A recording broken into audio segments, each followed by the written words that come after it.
करूया sir sir करूया. A study of ICT application and its impact on organization performance with reference to mass media sector in Nashik city हा माझ्या PhDचा विषय. बघायला गेलं तर या सगळ्या PhDमध्ये आपण अनेक संपादकांचे इंटरव्ह्यूज घेतलेत.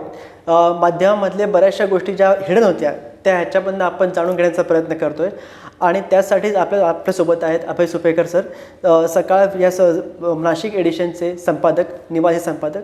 तर सर वेळ दिल्याबद्दल खूप खूप धन्यवाद. धन्यवाद. सर आता मला सांगा की या सकाळ वृत्तसमूहाचा सगळ्यात म्हणजे जर का रचना बघितली तर सगळ्यात जास्त आपण बघायला गेलं तर ऑनलाईनवर प्रिंटमध्ये सगळ्यात अगोदर तुम्ही म्हणजे काय म्हणताला वेल एस्टॅब्लिश असं तुमचं हाऊस आहे किंवा आपण म्हणून प्रोडक्शन आहे. आता तुमचं डिजिटल माध्यमामध्ये पण तुम्ही पदार्पण केलं आहे. सर ह्या सगळ्या ट्रान्झिशन पिरियडमध्ये म्हणजे प्रिंटमधनं डिजिटलमध्ये जाताना काय समस्या आल्या किंवा कशा तुम्ही त्याला फेस केलं, काय होतं म्हणजे प्रॉब्लेम तेव्हा? तुझं नाव काय? मार्मिक. खरं सांगायचं तर 1932 साली डॉक्टर नानासाहेब पुरळेकरांनी सकाळ सुरू केला आणि सकाळची जर आतापर्यंतची वाटचाल पाहिली तर प्रत्येक तंत्रज्ञान येणारं नवीन तंत्रज्ञान, नवीन टेक्नॉलॉजी ही सकाळनं ॲडॉप्ट केली आणि सर्वाधिक वेगानं त्याचा प्रसार आणि प्रचार करून ती वापरात आणण्याचा प्रयत्न हा सकाळनं सुरुवातीपासून केला. म्हणजे 1932ला सकाळ सुरू झाला त्यावेळेस देखील सकाळनं असे काही मापदंड पत्रकारितेमध्ये निर्माण केलेले आहेत. म्हणजे सकाळचं नाव त्यावेळेस त्यांना सामान्यांना अंक विकायचा होता, त्यांनी विचारलं आणि वाचकांना विचारलं की तुम्हाला काय नावानं पेपर आलेला चालेल, आणि वाचकांनी सांगितलं की त्याचं नाव सकाळ करा आणि ते नाव या सकाळला मिळालं. बरोबर आहे. सकाळमध्ये भाषा जी आहे ती अत्यंत साधी सोपी, प्रत्येक सामान्य माणसाला लक्षात येईल या पद्धतीचं सकाळची भाषा आहे. आता काळाच्या ओघात जर पाहायचं झालं तर मीडिया हाऊस कितीही झाले तरी मराठीमध्ये सर्वाधिक सर्व समाज घटकातला मध्यमवर्गीय, निम्न मध्यमवर्गीयपासून ते उच्चवर्गीय आणि उच्च विभूषित हा प्रत्येक घटक हा सकाळचा वाचक आहे. म्हणजे असं सांगायला हरकत नाही की डिजिटलायझेशन सुरू झाल्यानंतर अत्यंत वेगानं सकाळची ई सकाळ ही आवृत्ती सुरू झाली, जे डिजिटलमध्ये सकाळनं पदार्पण केलं. सकाळनं पदार्पण केल्यानंतर त्यानंतरची आत्तापर्यंतची साधारण 25 वर्षातली वाटचाल ई सकाळला 26-27 वर्ष झालेली आहेत. ह्या 26-27 वर्षामध्ये ई सकाळ हे मराठीतलं सर्वाधिक वाचलं जाणारं मराठी वर्तमानपत्राचं पोर्टल आहे. त्याच्याबरोबर इतर कोणीही नाही आहे. 1,60,00,000 हे त्याचे वाचक आणि जोडले गेलेली मंडळी आहे. आणि आजही ई सकाळ म्हणजे सकाळचा प्रिंटची एडिशन प्रत्येकाच्या घरात पोचते. त्याच्या आधी अमेरिका किंवा ऑस्ट्रेलिया, युरोपात असलेला सकाळचा वाचक हा ई सकाळ वाचून मोकळा केलेला असतो. इतक्या वेगानं सकाळ हा फक्त महाराष्ट्रातच नव्हे देशात आणि सातासमुद्रापार आणि सगळ्या खंडांमध्ये पोहोचलेला आहे. त्याचं श्रेय हे प्रतापराव पवार की जे आमचे अध्यक्ष आहेत त्यांना आणि त्याच्याबरोबर जे आत्ता आमचे मॅनेजिंग डायरेक्टर आहेत, व्यवस्थापकीय संचालक अभिजित पवार सर यांना जातं. कारण असं की अभिजित पवार सरांनी सूत्र घेत असताना जे प्रतापराव पवार सरांनी सकाळचं सर्वदूर महाराष्ट्रभर जाळं उभं केलं, त्याला एक नेटवर्क करत असताना त्याला टेक्नॉलॉजीची साथ दिली आणि अभिजित पवार सरांनी त्याचं डिजिटलायझेशन करणं, त्याच्यामध्ये अभिनव उपक्रम राबवणं. म्हणजे अभिजित सरांनी ॲग्रोवनसारखा दैनिक सुरू केलं की जे दैनिक सुरू करत असताना लोकांनी शेतकऱ्यांना रोज काय तुम्ही देणार, शेतकऱ्यांसाठी कुठं पेपर सुरू करतात का असं विचारलं गेलेलं होतं. परंतु आजही ॲग्रोवन हे असं रोल मॉडेल निर्माण झालेलं आहे जर्नलिझममध्ये, पत्रकारितेमध्ये की ते यशस्वी रोल मॉडेल आहे की दररोज शेतकऱ्यांसाठी वेगळे वेगळे विषय ताजे या स्वरूपामध्ये शेतकऱ्यांच्या गरजांची पूर्तता करण्यासाठी दिले जात आहेत. आणि केवळ शेतकऱ्यांचेच विषय दिले जात असं नाही तर शेतकऱ्यांना त्यांची शेती ही अधिकाधिक व्यवसायाभिमुख व्यापाराभिमुख कशी करता येईल, ती अधिक किफायतशीर कशी करता येईल, असे धडे या ॲग्रोवनच्या माध्यमातून दिले. आज जर महाराष्ट्रभरात आपण फिरलो तर असं लक्षात येतं की महाराष्ट्रातल्या किमान 200-500 घरांना ॲग्रोवन हे नाव आहे. का तर लोकांनी, त्या शेतकऱ्यांनी ॲग्रोवन वाचला, ॲग्रोवनच्या सूचनांनुसार शेती केली आणि त्यांनी त्याच्यातून आपली आर्थिक भरभराट केली आणि आपल्या कुटुंबियांचं जीवनमान पालटवलेलं आहे. याच पद्धतीनं अभिजित सरांनी साम ही सकाळची एक वेगळी वाहिनी सुरू केली की जी बातम्यांवरती भर देईल, जी उथळ मनोरंजन करणार नाही तर प्रबोधन करेल, अशा स्वरूपाची वाहिनी सुरू केली. आणि आजच्या घडीला या TRPच्या युद्धामध्ये देखील साम ही 2ऱ्या-3ऱ्या क्रमांकावर असलेली सकाळची मराठी वाहिनी आहे. याच्याबरोबरच गोव्यामध्ये गोमंतक आणि गोमंतक टाइम्स आणि गोमंतक हे आमचं चॅनल देखील आहे की ते गोवा राज्यासाठी अधिकाधिक केंद्र मानून काम करत आहे. याच्याबरोबर सकाळनं तनिष्का स्त्री प्रतिष्ठा अभियान, young inspirator network, NI newspaper in education, हे वेगळे वेगळे व्हर्टिकल्स आहेत की हे आमचे व्हर्टिकल्स, हे तनिष्का हे महिलांच्या सशक्तीकरणासाठी, महिलांना समाजामध्ये पुढं आणण्यासाठी, समाजात त्यांची उपेक्षा थांबवून त्यांना एक प्रतिष्ठा मिळवून देण्यासाठी हे तनिष्काचं नेटवर्क उभं केलं. आज 25 ते 30 लाख महिला महाराष्ट्रभरातल्या या तनिष्काला जोडलेल्या आहेत. त्याचप्रमाणे जे महाविद्यालयीन युवक आहेत त्यांच्यामध्ये नेतृत्व गुण यावं, त्यांना स्वतःला व्यक्तिमत्व खुलवता यावं, त्यांना नुसतं महाविद्यालयीन शिक्षण न घेता ते शिक्षण घेत असताना बाहेर पडल्यानंतर त्यांना नोकरी, उद्योग, व्यवसाय या त्यांच्या आवडीच्या हव्या त्या क्षेत्रामध्ये जात असताना त्यांना एक जी लीडरशिप लागते, त्यांच्याकडे एक व्यक्तिमत्वाचा अधिक प्रगल्भ विकास लागतो, एक शोधक दृष्टी लागते, हे सर्व देण्यासाठी इन काम करत आहे. आमचं न्यूजपेपर इन एज्युकेशन की जे विशेषतः शाळकरी मुलांसाठी मराठी आणि इंग्रजी या दोन्ही भाषांमध्ये त्यात मजकूर असतो आणि त्या शाळकरी मुलांना त्यांच्या भाषेमध्ये वेगळे वेगळे अवघड विषय समजून सांगणं, त्यांचं मनोरंजन करणं, त्यांना वाचनाला प्रवृत्त करणं आणि त्यांच्यामध्ये अधिक चांगली अभ्यासवृत्ती निर्माण करणं, याच्या दृष्टीनं आमचं NI काम करत आहे. आणि नुसतं आम्ही ही सकाळ सुरू करून थांबलो नाही, तर आम्ही सरकारनामा हे पूर्णपणे राजकारणाला समर्पित असं पोर्टल सुरू केलं. आणि आता गेल्या साधारणतः 1.5-2 वर्षांपासून आपण सरकारनामाचं साप्ताहिक देखील पाहत आहोत. याच्याबरोबर टेंडरनामा की ज्याची फार सामान्य लोकांना माहीत नाही आहे, तर टेंडरनामा हे आमचं असं पोर्टल आहे की शासनाचे असू देत नाही तर इतर ॲक्टिव्हिटी असू दे, त्याचे जे काही वेगळ्या वेगळ्या टेंडर्स आणि निविदा निघतात आणि त्याच्या अनुषंगाने जे काही घटना घडामोडी घडत असतात, त्या सर्व घटना घडामोडी या टेंडरनामामध्ये, म्हणजे थोडक्यात केवळ ही सकाळ आम्ही सुरू केलं नाही, ही सकाळ, सरकारनामा, टेंडरनामा हे आमचे डिजिटल पोर्टल्स आजही आपल्या आपल्या ठिकाणी चांगले यशस्वीपणे काम करत आहेत. त्याच्या जोडीला सामचं पोर्टल काम करत आहे.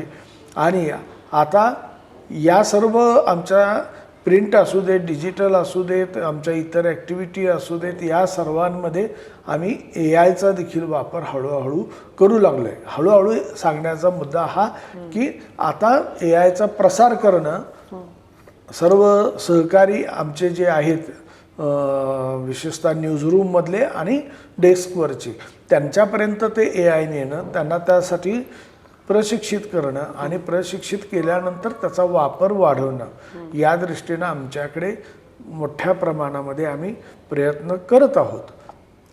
आणि आमचं जे मुख्यालय आहे पुण्यातलं, तिथे बऱ्यापैकी त्याच्यावरती काम झालेलं आहे आणि त्याच्या पद्धतीनं तिथं अधिक वापर होतो आहे. आमच्या बाकीच्या युनिटना ही प्रक्रिया हळूहळू झिरपत यायला लागली आहे. लवकरच AIचा अधिकाधिक चांगला वापर हा सकाळमध्ये झालेला दिसणार आहे. पण आता AI मुळे सर रिपोर्टरची संख्या कमी होणार आहे का? नाही होणार. का नाही होणार? कारण असं आहे की AI बातमी लिहिता येते आजच्या घडीचं, उद्याचं भविष्यातलं सांगता येत नाही. परंतु आजच्या घडीचं असं आहे की AI बातमी लिहिता येते, बातमी चांगली करता येते, परंतु त्याला जो एक भाषेचा लहेजा लागतो, त्या बातमीत जे काही एक ह्युमन एलिमेंट घालायचे आहेत, ती ह्युमन एलिमेंट घालणं आहे. त्या बातमीला एक विशिष्ट अशी शब्द योजनेची गरज असते. AI म्हणजे काय हे आजच्या घडीला की ते भाषांतरित रूप या पद्धतीनं येतं आहे, परंतु त्याला जे एक भावनिक मूल्य म्हणू आपण, तो लहेजा आणणं, भाषेचा वापर अधिक बिनचूक करणं हे भविष्यात होणार आहे. ते नाही असं म्हणता येत नाही, परंतु आत्ता हां. आणि रिपोर्टर कसा आहे, मला याबाबत एक सूत्र सांगावं असं वाटतं की जेव्हा कम्प्युटरायझेशन अतिशय वेगानं व्हायला लागलेलं होतं आणि एकूण या संगणकीकरणामध्ये माणूस कुठं जाईल अशी, किंवा 21वे शतक हे तंत्रज्ञानाचं युग असेल आणि काय, तर मी असं म्हणेन कम्प्युटरायझेशन असू देत, कुठलीही औद्योगिक क्रांती होऊ देत, IT येऊ देत, BT येऊ देत, आणखी काही येऊ देत, या सर्वांच्या मागे आहे तो माणसाचा मेंदू आहे. बरोबर आहे. आणि माणसाचा मेंदू हा या सगळ्याचा निर्माता आहे. जे AI कितीही पुढं गेलं तरी त्याचा निर्माता हा माणसाचा मेंदू आहे आणि माणसाचा मेंदू हा त्याच्यावर मात करू शकतो. त्यामुळं मला असं वाटतं की यातला ह्युमन एलिमेंट जो आहे तो राहील, त्याचं कामाचं स्वरूप बदलेल. आजच्या घडीला कसं आहे की कम्प्युटरायझेशन झाल्यानंतर, म्हणजे अगदीच सांगायचं तर मुद्रित शोधनाचा विषय आहे किंवा प्रूफ रिडिंग. प्रूफ रिडिंगची गरज आहे का, तर आहे. नाही का, नाही. असं 2 डगरीवर हात ठेवून उत्तर दिलं जातं. परंतु मी असं सांगेन की प्रूफ रिडिंगची गरज आहे. मग आता प्रूफ रिडिंगसाठी आपल्याला 10 जण नेमावे लागत होते पूर्वी, परंतु माझ्या प्रत्येक सहकार्याच्या जर कम्प्युटरमध्ये स्पेलचेक बसवलेला आहे मराठीतला, तर तो काय करतो, तो बऱ्यापैकी काम करतो. प्रूफ रिडरचं जे काम आहे त्यातलं 60-70% काम तो बऱ्यापैकी करतो. पण तरी देखील काही वेळानं शब्दांचे मराठीतले जे, जसं इंग्रजीमध्ये आहे डेअरी आणि डायरी, जे एक विनोद घडलेला होता की अकॉर्डिंग टू हर डायरी, त्या डायरीच्या ऐवजी डेअरी हा शब्द आलेला होता. म्हणजे इट इज अ एरर. आणि ही एरर ही माणसाकडून होऊ शकते तशी ती यंत्राकडून होऊ शकते, कारण यंत्र हा शेवटी माणूस चालवतो. मी अगदी साधं उदाहरण सांगतो की मी माझ्या एका ऑपरेटरला सांगत होतो की तो कॉम्प्युटरवर ऑपरेट करत होता आणि मी त्याला सांगत होतो, ते वाक्य असं होतं की शेअर बाजारातल्या दलालांनी जर नियमभंग केला तर त्यांना दंड करून व्यवहार सुरू ठेवण्यास परवानगी देण्यात येईल. मी हे ऑपरेटरला सांगतोय आणि तो काय त्याने ऑपरेट केलं की शेअर बाजारातल्या दलालांनी विनयभंग केला तरी त्यांना दंड भरून त्यांचं कामकाज सुरू करता येईल. आता मी सांगतोय नियमभंग, तो ऑपरेट करतो विनयभंग, अर्थाचा अनर्थ झाला की नाही. म्हणजे असे जर्नलिझममध्ये अनेक विनोद घडलेले आहेत. शिवसेनेचा भाजपला विरोध, तर एकदा काय झालं की ते शिवसेनेचा भाजपला विरोध याच्या जागी शिवसेनेचा भाजपला निरोध असे हेडिंगमध्ये छापून आलं. असे किस्से खूप आहेत. हे 60 गाड्यांमधून त्यांची मिरवणूक काढण्यात आली असं एक आमच्याकडच्या एका सदरातला मजकूर होता आणि त्या ग या शब्दावरती अनुस्वार पडला आणि सगळा अर्थाचा अनर्थ झाला. आणि त्या दिवशी आमच्याकडे होलसेल 10-12 जणांना मेमो दिले गेलेले होते. म्हणजे हे काय आहे की हे ह्युमन एरर आहेत, ते यंत्राकडून होणार नाहीत असं आपण काही छातीठोकपणे सांगू शकत नाही. त्यामुळे प्रूफ रीडर ही गरजेची आहे, ती आवश्यकता आहे. हां, आता त्याची संख्या कमी जास्त होऊ शकते. काही काम जरी तुम्ही यंत्राकडून करून घेतलं तरी शेवटी ज्याला अंतिम रूप आहे त्याच्यावर एक नजर टाकायला का होईना प्रूफ रीडर पाहिजे ना. आणि दुसरी गोष्ट अशी, जर आता आपण असं म्हणतो की सगळ्याच आपल्या जीवनामध्ये मल्टीटास्किंग आलेलं आहे, तर मी फक्त उपसंपादकच आहे आणि किंवा मी बातमीदारच आहे, मी काही करणार नाही, ह्या म्हणण्याला काय अर्थ नाही ना. आपण आता पाहतो एस टीमध्ये जो कंडक्टर असतो तो ड्रायव्हरचं काम करतो आणि ड्रायव्हर असतो तो कंडक्टरचं काम करतो, आणि ही दोन्ही कामं महिला करायला लागलेल्या आहेत. मग जर तिथं मल्टीटास्किंग आहे, जीवनाच्या अनेक क्षेत्रांमध्ये मल्टीटास्किंग आलं आहे, तर मग बातमीदारानं चांगलं उपसंपादक होऊन आपली कॉपी जर चांगली लिहिली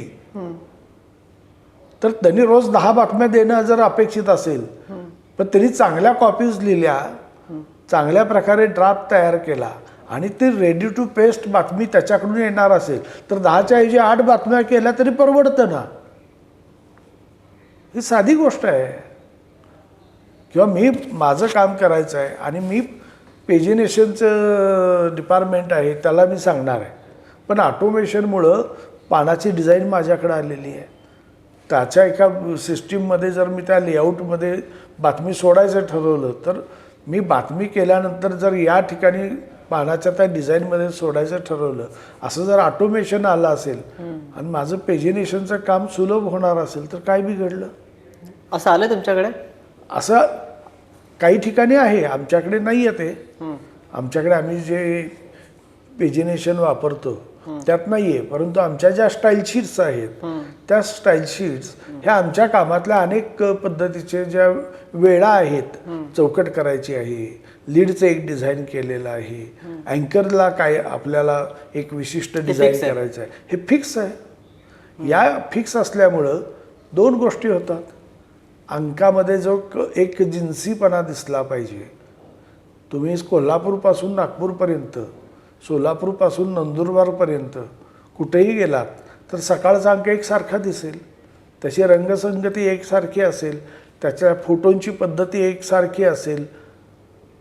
हे जे दिसतं, किंवा आजकाल बहुतांश ठिकाणी सेंट्रल डेस्क नावाची संकल्पना आहे, विशेषतः जे साखळी वर्तमानपत्र आहेत तिथं, की वेगळ्या वेगळ्या ठिकाणी काही पानं लागतात, काही पानं ही एकत्रित सगळ्यांना मिळतात. त्यातला जो एकजिन्सीपणा आहे ते जर नाही झालं तर अंक हा बेडौल दिसेल. त्याच्यामध्ये एक जिन्सीपणा नाही दिसला तर वाचकाला तो बटबटीत आणि विचित्र विचित्र वाटेल. तो एकजिन्सीपणा दिसण्यासाठी हे स्टाईलशीट उपयोगी आहे आणि स्टाईलशीटनं कामाची वेळही वाचतो आहे. माझ्याकडे मी जर 1500 डिझाईन करून ठेवलेले आहेत, रोज एक वापरायची म्हटलं तरी मला शक्य आहे ना. अरे, माझं काम सोपं होतं ना. बरोबर. आणि दुसरी गोष्ट अशी की वेळ वाचणं, जे जर्नलिझम सुरू झाल्यापासून, पत्रकारिता सुरू झाल्यापासून डेडलाईन आणि डेडलाईन न पाळणारे विभाग, शेड्युलिंग, जाहिरात उशिरानंच येते. असं का बरं होतं?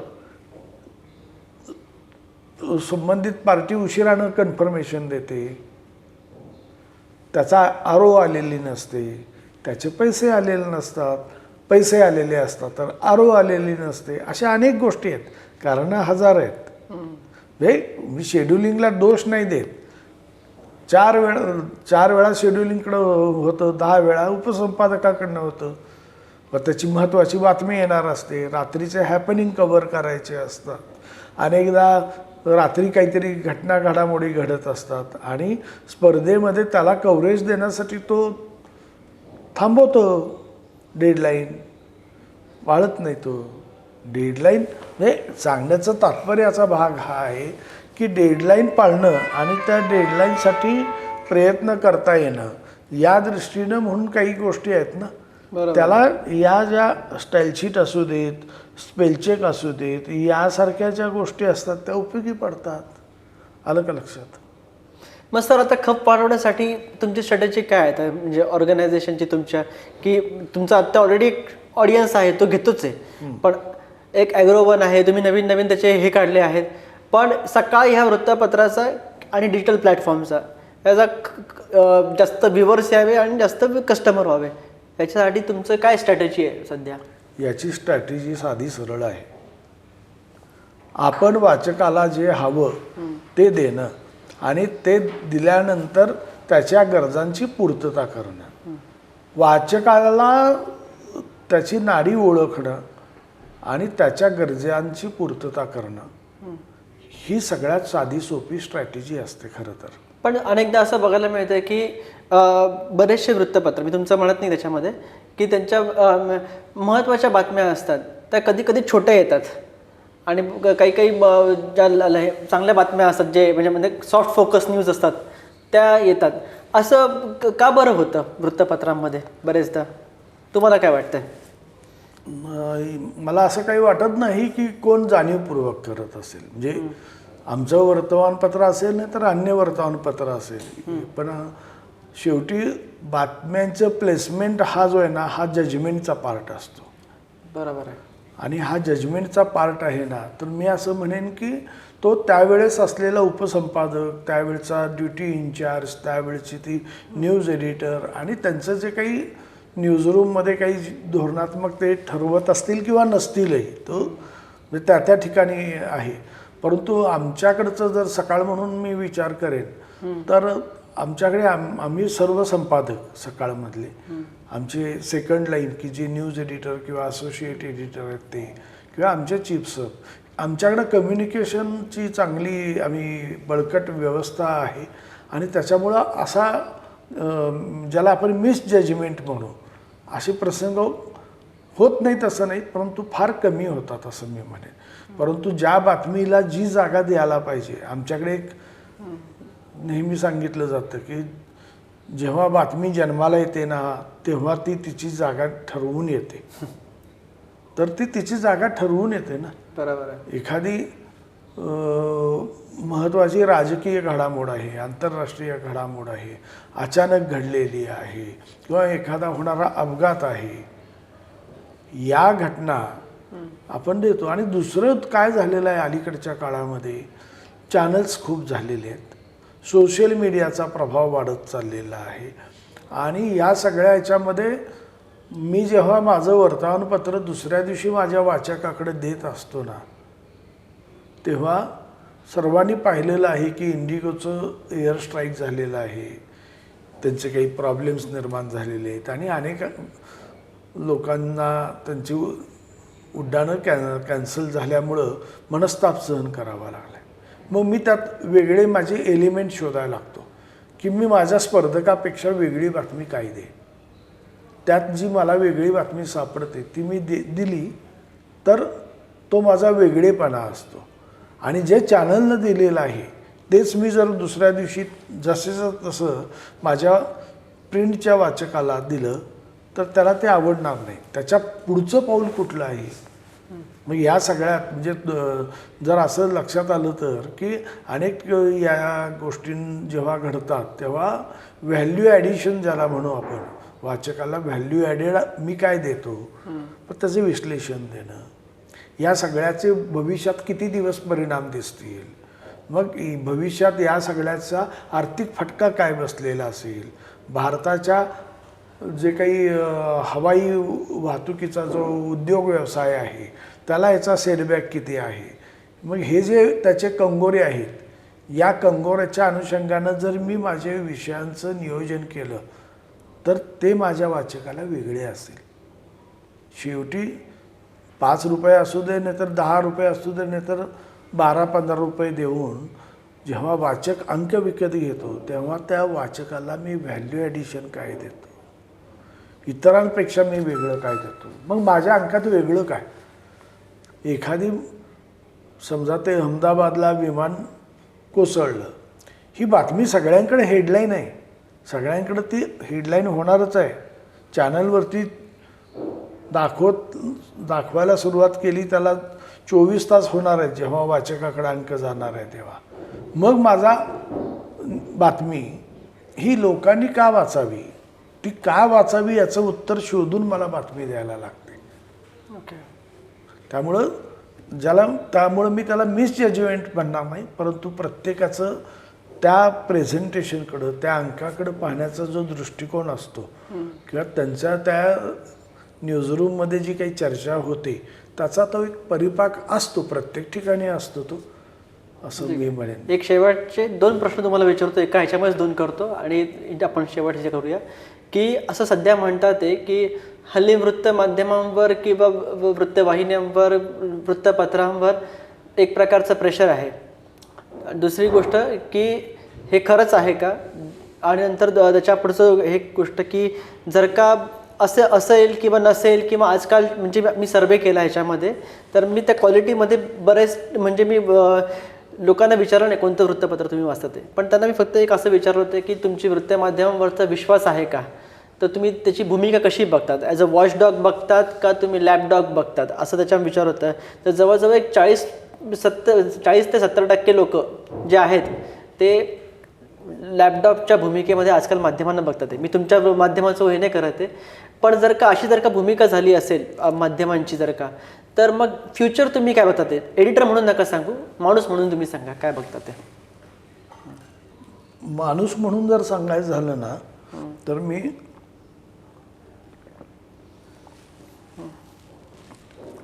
माध्यमांवरती प्रेशर आहे की नाही, तर माध्यमांवर प्रेशर असलंच पाहिजे असं मी म्हणेन.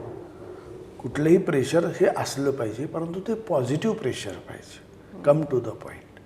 पॉझिटिव्ह प्रेशर म्हणजे काय? मला माझ्या वाचकाचं प्रेशर हे सगळ्यात महत्त्वाचं आहे. मी वाचकाला काय देतो. पुन्हा कंटेंट इज किंग. कंटेंट तुम्ही काय देता आणि कसा देता हे महत्त्वाचं असतं. आजकाल कसं आहे की आपली मानसिकता कशी झाली आहे की एखादं चित्रपट असेल तर त्यात हिरोही पाहिजे आणि व्हिलनही पाहिजे. आणि दुर्दैवाचा भाग असा आहे की समाजातली व्यवस्था अशी झालेली आहे की शांतपणे राहून एखादा जर चांगलं कन्स्ट्रक्टिव्ह विधायक कार्य करत असेल तर तो हिरो व्हायला अनेक वर्ष जातात. परंतु गल्लीमध्ये एखादा गोंधळ घालणारा माणूस असतो आणि माती फिरूसारखी तोडफोड करतो, तो लोकांना हिरो वाटायला लागतो, कारण त्याची ताकद वाटायला लागते. त्यातला शेवटी कसं आहे की तुमची ताकद विधायक वापरता का विधातक वापरता, हा भाग महत्त्वाचा आहे. आणि मला असं वाटतं की हे लोक चर्चा जे करतात का नाही की प्रेशर आहे, प्रेशर नाही असं मी म्हणेन. कारण असं आहे की या सगळ्याकडं पाहत असताना तुम्ही कसे रिॲक्ट होता, तुम्ही त्याला रिॲक्ट कसं होता, हा महत्त्वाचा घटक असतो. मला बातमी द्यायची आहे, म्हणजे अगदी साधं उदाहरण मी देतो. तपोवनामध्ये वृक्षतोड आणि त्याला मोठ्या प्रमाणामध्ये विरोध झाला. हे सर्व होत असताना माध्यमांसमोर अनेक लोक म्हणायला लागले की माध्यमांनी हा प्रश्न वाढवला. माध्यमांनी काहीच केलं नव्हतं. माध्यमांनी जे घडतंय ते देत होते. त्यातला महत्त्वाचा भाग हा होता की भूमिका कुठली आहे, वृक्षतोड केली पाहिजे की नाही केली पाहिजे. आपल्याला असं वाटतं की जे ते एक म्हण आहे आपल्याकडं की शिवाजी दुसऱ्याच्या घरात जन्माला यावा. जे विकास तर व्हायला पाहिजे, पण मी तर जागाही देणार नाही, झाडही तोडू देणार नाही, असं कसं? याच्यासाठी जे काही वैधानिक तरतुदी आहेत त्या तपासल्या पाहिजेत ना. हे साधं उदाहरण आहे की वृक्षतोड करावी का नाही करावी हा त्या प्रशासनाचा विषय आहे. त्याच्यावरती मी भाष्य करत नाही. परंतु प्रशासनानं देखील ज्या पद्धतीनं तो विषय हाताळला ती हाताळणी चुकीची होती ना. प्रशासनानं काय सांगायला पाहिजे होतं की ही जमीन महापालिकेची आहे, इथं अतिक्रमण होत होतं, ते रोखण्यासाठी आणि त्या जमिनी लाटल्या जाऊ नयेत म्हणून आम्ही 2015चा कुंभमेळा संपल्यानंतर आम्हीच तिथं काही झाडं लावलेली आहेत. आणि तिथं जी झाडं त्यांनी तोडायचं ठरवलेलं होतं किंवा आहे त्यातली किती झाडं देशी आहेत, किती झाडं उपयोगाची आहेत, बरं त्याला पर्याय काय व्यवस्था करता येऊ शकते, हे जर त्यांनी त्यांची बाजू व्यवस्थित पटवून दिली असती. पर्यावरणाचा मुद्दा घेऊन जे भांडत होते त्यांनीही शेवटी याच्यामधला सगळ्यात शहाणा मार्ग कुठला होता की अक्रॉस द टेबल येऊन दोघांनी चर्चा करणं आणि तो अधिक एका समविचारी तत्वावरती येऊन काम करणं. म्हणजे एक उदाहरण सांगतो मी. तर अशा जेव्हा घटना घडत असतात तेव्हा भूमिका कुठली घ्यावी असा प्रश्न माध्यमांनाही पडत असतो. आणि ह्या भूमिका घेत असताना त्या जितक्या ज्याला असं म्हणू की विधी सुसंगत म्हणजे कायद्याच्या चौकटीमध्ये जे अधिकाधिक चांगलं आणि योग्य बसेल ते जर केलं गेलं ना तर काहीच प्रश्न येत नाही. कायदा हा शेवटी आपणच केलेला आहे ना तो. म्हणजे आणीबाणीच्या काळामध्ये प्रेशर होतं आणि आता लोक सांगतात की आता काय ही अघोषित आणीबाणी आहे, आताही प्रेशर आहे. प्रेशर तुम्ही मांडण्यावरती आहे ना.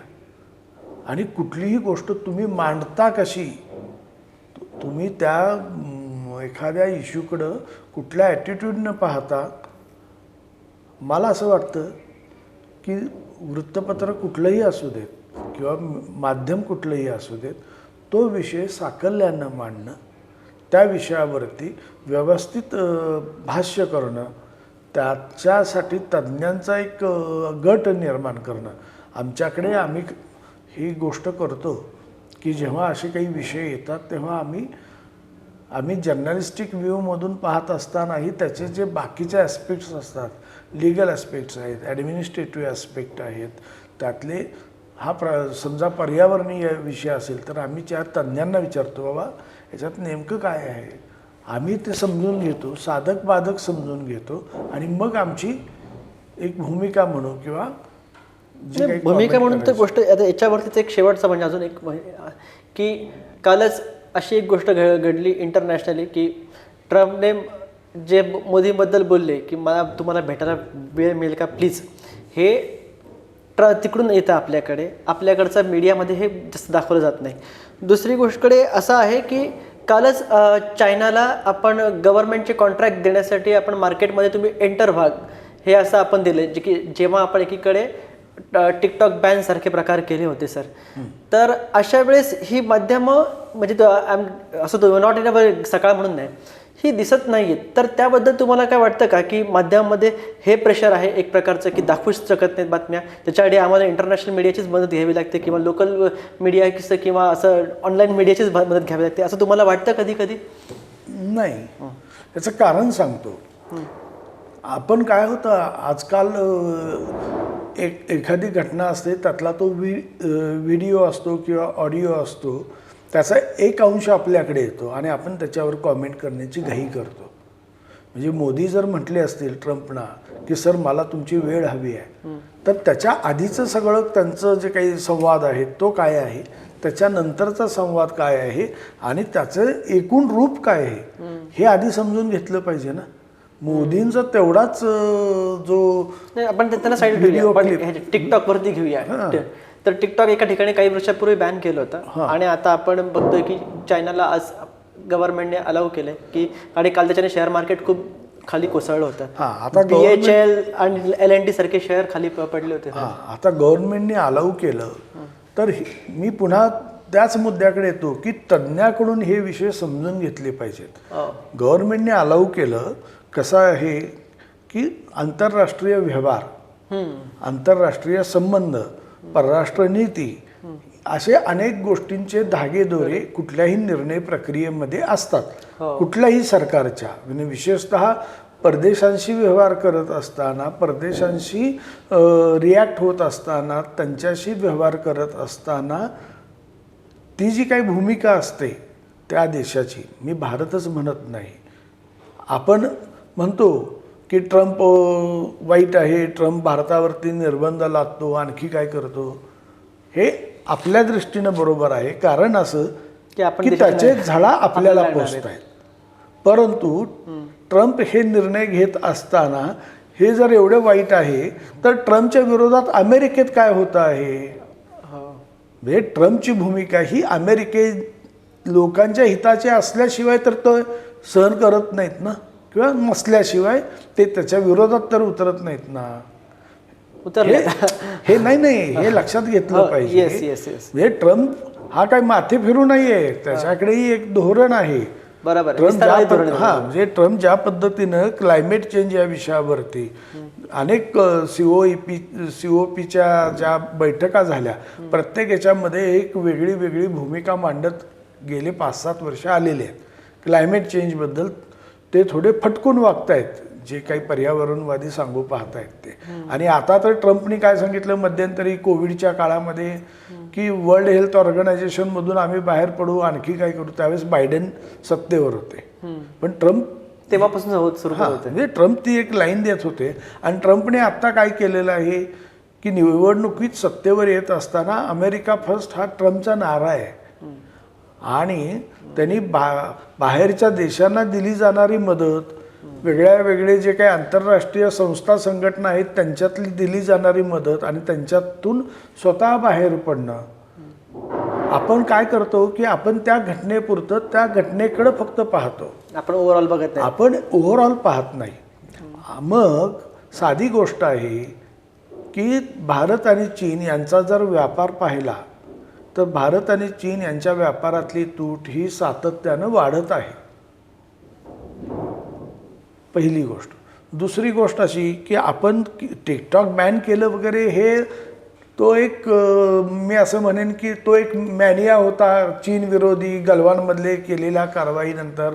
आणि त्याची पूर्तता म्हणून सरकारनं काही पावलं उचलली की तो एक आपल्या देशांतर्गत जी काही चीन विरोधी भावना होती तिला शमवण्यासाठी. परंतु आपण ही गोष्ट लक्षात घेतली पाहिजे की ज्या चीनमधून आपण अनेक ज्याला असं वेगळे वेगळे केमिकल्स आयात करतो, विशेषतः आपल्याकडं औषध उद्योग हा मोठा आहे. आपण मोठ्या प्रमाणामध्ये औषध निर्मिती करतो आणि ती औषधं आपण युरोप आणि अमेरिका आणि जगभर देतो. म्हणजे आपण वी आर फार्मास्युटिकल हब हे जर आहे, तर या औषध निर्मिती उद्योगासाठी जे काही मॉलिक्युल्स किंवा जे काही बेसिक केमिकल्स लागतात, ती बेसिक केमिकल्स आपण चीनमधूनच आयात करतो. ती जर आपल्याकडे नाही आणि आपला जर फार्मास्युटिकल बिझनेस तरुण जायचा असेल तर मग आपण आयात करावीत की नाहीत. किंवा आपल्याकडं मोठ्या प्रमाणामध्ये इन्फ्रास्ट्रक्चर प्रोजेक्ट सुरू आहेत आणि त्याच्यासाठी वेगळी वेगळी मशिनरी लागणार आहे आणि ती मशिनरी जर चीन बनवत असेल तर ती घ्यायची की नाही. म्हणजे मी काही सरकारचा समर्थक नाही आणि मी सरकारचा विरोधक नाही. मी मुद्द्याकडं आपण कसं पाहिलं पाहिजे या दृष्टीनं मी बोलतो आहे. म्हणजे भारत आणि चीन यांच्यातली व्यापार तूट कुठलाही भारतीय म्हणून मला अभिमानानं हेच सांगायला लागेल ना की ती तूट कमी व्हायला पाहिजे आणि मी चीनला अधिकाधिक निर्यात केली पाहिजे, मला अधिकाधिक लाभ व्हायला पाहिजे. हे भारतीय म्हणून ही माझी प्राथमिकता आहे. परंतु वास्तवाकडं दुर्लक्षही करता येत नाही, हेही लक्षात घेतलं पाहिजे ना. बरोबर आहे. त्यामुळं मी असं म्हणेन की गेल्या काही वर्षातली जी चीननं केलेली प्रगती आहे आणि अमेरिकेनं चालवलेली वाटचाल आहे, या सगळ्या याच्यामध्ये पाहिलं तर जेव्हा सोव्हिएत कम्युनिस्ट जे होतं USSR त्याचं अधपतन झालं आणि रशियाचं डिसइंटिग्रेशन होऊन 16 देश निर्माण झाले आणि पूर्व युरोपामधलं कम्युनिझम संपून तिथं काही लोकशाही किंवा इतर प्रकारच्या राज्यव्यवस्था आल्या. या राज्यव्यवस्था आल्यानंतर जे काही एक चित्र नंतर निर्माण झालेलं होतं की वर्ल्ड इज युनिपोलर, एकध्रुवीय जग झालेलं आहे. तर ते एकध्रुवीय जग आता राहणार नाही, ते बायपोलर किंवा मल्टीपोलर होईल असं एकूण चित्र आहे.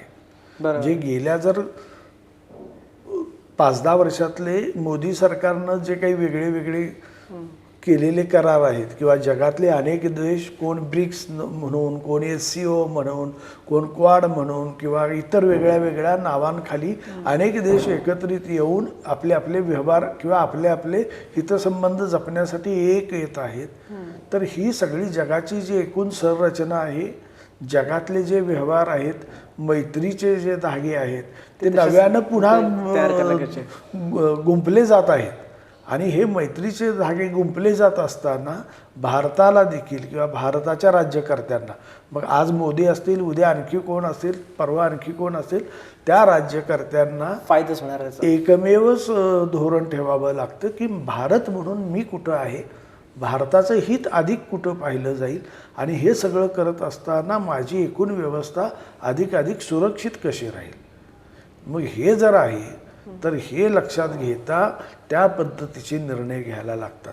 दुर्दैवाचा भाग असा की या सगळ्या गोष्टींचं एक प्रत्येकाला एक चांगलं मीमांसा करता येणं, त्याची आकलन क्षमता असणं, त्याशिवाय हे विषय लक्षात येणार नाही. त्यामुळं मी असं म्हणेन की उठसूट प्रत्येक गोष्टीवरती आपणच तज्ञ आहोत म्हणून कॉमेंट करणं म्हणजे रिॲक्ट व्हायला हरकत नाही, रिॲक्ट होणं चुकीचं नाही आहे, परंतु उठसूट कॉमेंट करण्यापेक्षा आपण त्या विषयाचा अभ्यास केला पाहिजे आणि त्या विषयाचा अभ्यास केल्यानंतर जर आपल्याला त्याचं चांगलं आकलन झालं तर माणसानं भाष्य करावं, नाहीतर भाष्य नाही केलेलं बरं. म्हणजे जे काही चाललेलं आहे ते बिघडवलं तर जाणार नाही एवढी तर बरोबर आहे, व्यवस्था करावी असं मला वाटतंय. चला, खूप खूप धन्यवाद सर. धन्यवाद. Thank you so much.